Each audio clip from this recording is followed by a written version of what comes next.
அன்பர்களே,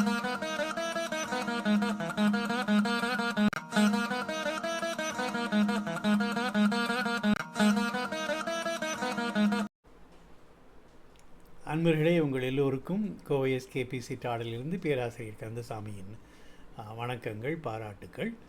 நாம் நம்முடைய சிவில் இன்ஜினியரிங் கார்ட்வீல் வண்டி பெய்தா சேனலில் அபிராமி எந்தாதி பாடல்களை நாம் தொடர்ந்து பார்த்து வருகிறோம். இதுவரை 44 பாடல்களை பார்த்திருக்கிறோம். கடந்த பாடல் கணவன் மனைவி பிரிந்து விட வேண்டும் என்ற எண்ணம் அவர்களிடக்கே தோன்றாமல் இருந்துவிட வேண்டும் என்பதற்காக நாம் தவளே என்ற தலைப்பிலே ஒரு பாடலை பார்த்தோம். இப்போது உலகோர் வீண் பணியிலிருந்து நாம் விடுபடுவதற்காக, அதாவது நாம் எந்த விதமான தவறுகளை செய்து விடாமல் இருந்தாலும் சில சமயங்களில் நம்மேல் வீணாக பலர் பணி போடுவார்கள். ஆகவே வீண் பலியிலிருந்து, நாம் செய்யாத தவறுகளுக்காக நாம் பழியேற்பதிலிருந்து உலகத்தினர் நம்ம எல்லாம் அப்படி பழிக்காமல் இருப்பதற்கு ஒரு பாதுகாப்பு அரணாக இருக்கின்ற அபிராமி எந்தாதி பாடலைத்தான் நாம் இன்று பார்க்க போகிறோம். வாருங்கள், அது என்ன பாடல் என்று பார்த்து விடலாம். செய்தவமும் கைதவமும் என்ற தலைப்பிலே இந்த பாடல் கொடுக்கப்பட்டிருக்கிறது. கடந்த பாடல் தொண்டு செய்தே என்று முடிந்தது. ஆகவே இந்த பாடல் தொண்டு செய்யாது என்று ஆரம்பிக்கிறது. தொண்டு செய்யாது நின் பாதம் தோளாது துணிந்து இச்சையே பண்டு செய்தார் உளரோ அலரோ அப்பரிசடியேன் கண்டு செய்தால் அது கைதவமோ இல்லை அன்றி செய்தவமோ மிண்டு செய்தாலும் பொறுக்கை நன்றே பின் வெறுக்கை அன்றே என்று அபிராமிப்பட்டர் அன்னை அபிராமியை பாடி பணிகின்ற பாடலாகும். இந்த பாடலை நாம் இப்படி படித்தால் இதனுடைய பொருள் விளங்குவதெல்லாம் நமக்கு மிக கடினம். ஆகவே வழக்கம்போல் இந்த பாடலை நாம் நம்முடைய எளிய தமிழிலே, தற்கால தமிழிலே இதை எப்படி மொழிபெயர்த்து பாடுவது, சொல் பிரித்து பாடுவது என்பதை இப்போது பார்க்கலாம்.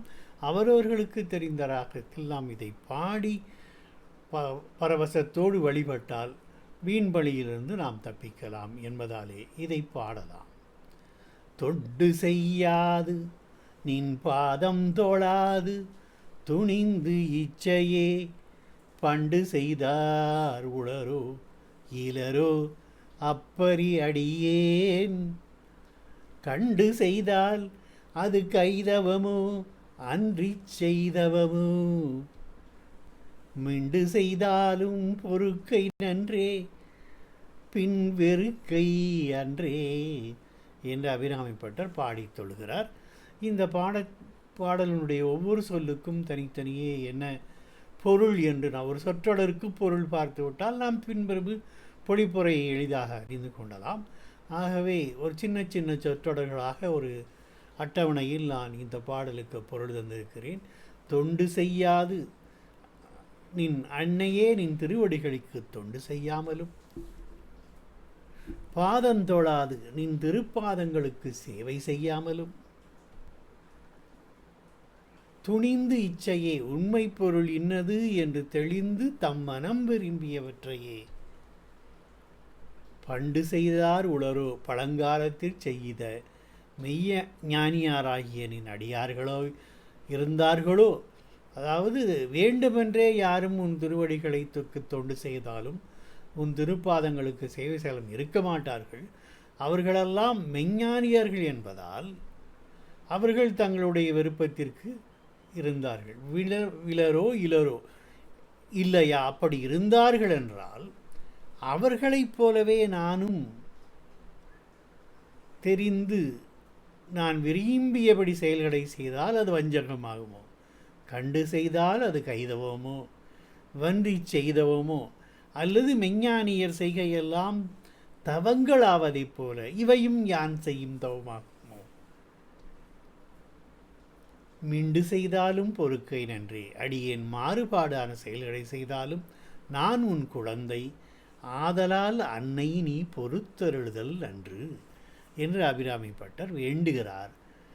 பின் வெறுக்கை என்றே என்னை அதனால் விருத்து ஒதுக்கிவிடல் ஆகாது தாயே என்று அபிராமிப்பட்டர் ஒரு வேண்டுகோளை வைக்கிறார்.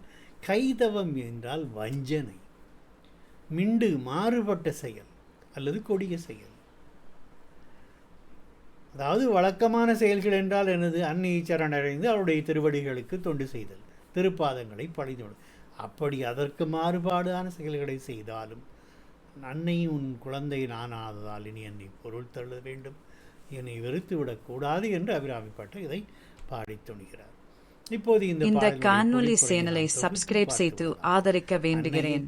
நீ திருவடிக்கு தொண்டு செய்யாமலும் நீ திருப்பாதங்களை வணங்காமலும் உண்மை பொருள் இது இன்னது என்று நாம் தெளிந்து தம் மனம் விரும்பியவற்றையே பழங்காலத்தில் செய்த மெஞ்ஞானியராகிய நின் அடியார்கள் இருந்தார்களோ இல்லையோ? அப்படி இருந்தார்கள் என்றால் அவரைப் போலவே அடியேனும் தெரிந்து நான் விரும்பிய செயல்களையே செய்தால் அது வஞ்சமாகுமோ?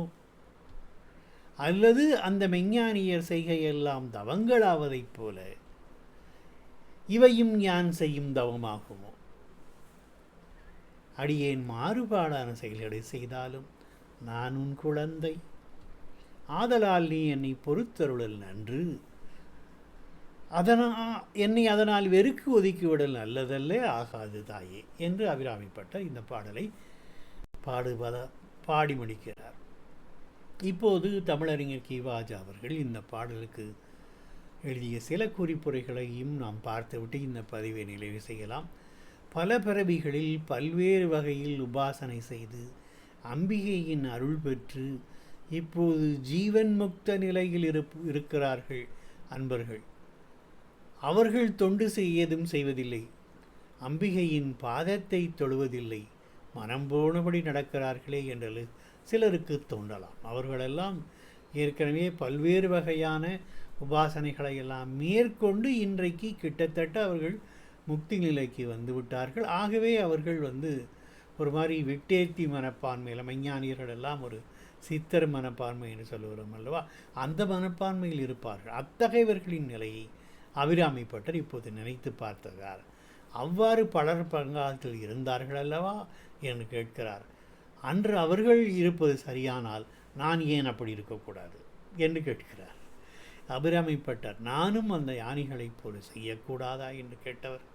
பின்பு தாயே, நான் எது செய்தாலும் என்னை பொறுத்துருள வேண்டும், வெறுக்கக்கூடாது, எனக்கு உன்னை என்று புகழ் வேறு இல்லை என்று பணிந்து வழிபட்டு இந்த பாடலை முடிக்கிறார்.